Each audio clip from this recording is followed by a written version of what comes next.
समुद्र रे लीन प्रभु श्रीकृष्णंकर द्वारिका नगरी गुजरात द्वारिका धाम रे एबे पर्यटकंक लागि आसुछि एक बड़ खुशी खबर।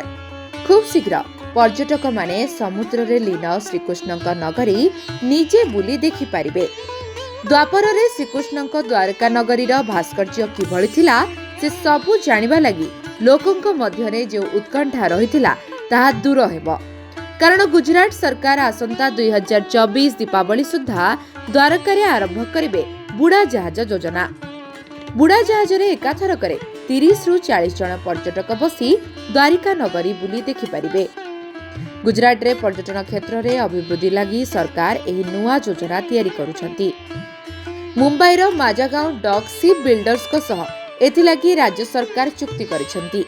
आसंता 2024 दीपावली ठारू ए योजना आरंभ हेबो।